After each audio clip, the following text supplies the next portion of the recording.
Mae diagram blwch a blewyn, neu weithiau plot blwch a blewyn, yn dangos nifer o ystadegau ar yr un diagram.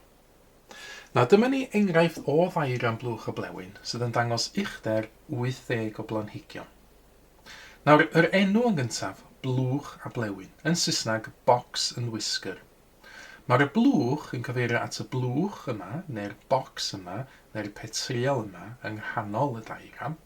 Ac yna, ar gyfer y blewyn, wel, mae gennym ni ddau flewyn, dweud y gwir, yn Saesneg two whiskers, un yn dod allan ar y chwith yn fan hyn, ac un yn dod allan ar y dde yn fan yma.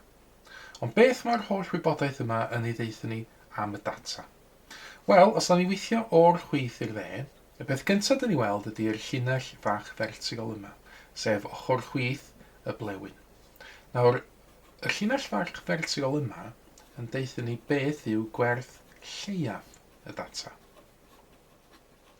Yn fan hyn, os dyn ni sôn am uchder 80 o blanhigion, mae'n deithio ni be fysa uchder y planhigyn byraf yn y data. Ac yn fan hyn, os dyn ni'n edrych ar y raddfa, gweithio nôl o 10, 9, 8, 7, 6 centimetr felly yw'r planhigyn byraf yn y data yma. Y peth nesaf dyn ni weld ydy'r llinell vertigol yma, sef cychwyn y blwch, a mae hwn yn cyfeirio at chwartel isaf y data. Yn fan hyn, os ydyn ni'n edrych ar y raddfa, y chwartel isaf yw 9 centimetr. Y peth nesaf dyn ni weld ydy'r llinell vertigol yma, sydd yn ymddangos yng nghanol y blwch, na mae hwnna yn cyfeirio at canolrif y data. Yn yr achos yma, dyn ni'n gweld bod y canolrif yn 10, 11, 12, 13, 14 centimetr. Wedyn, mae gennym ni'r llinell vertigol yma, sydd yn gorffan y blwch. Mae hwnna yn cyfeirio at chwartel uchaf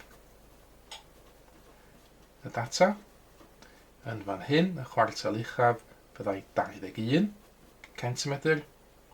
Ac os dyn ni'n cychwyn hefo gwerth lleiaf y data, mae'n ei synwyr fod ni'n gorffan yn fan hyn ar ochr dde hefo gwerth mwyaf y data.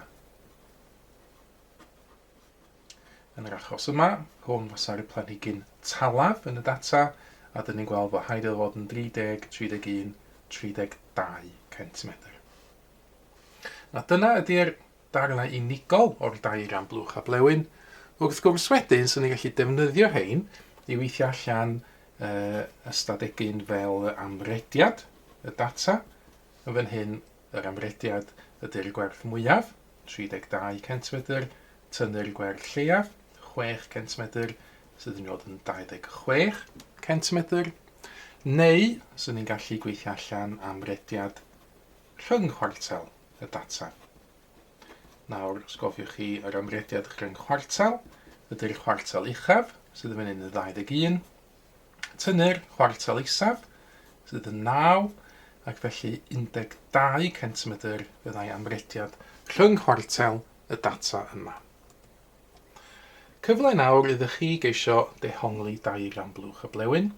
Mae'r un yma yn dangos pwysau 50 o barseli. Defnyddiwch o i ddarganfod y 4 peth sy'n cael ei ofyn amdano fo yn y cwestiwn sydd ar y sgrin. Ac yna, pan ydych chi wedi cael amser i feddwl amdan beth yw'r atebion cywir, cymharwch eich atebion chi wedyn yn erbyn y rei cywir sydd yn nawr yn cael ei ddangos ar y sgrin. Mae mwy o fideos adolygu ar gael ar ein sianel YouTube Adolygu Mathemateg.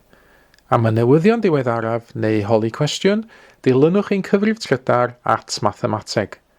Neu ewch i'n gwefan www.mathemateg.com am fwy o adnoddau adolygu.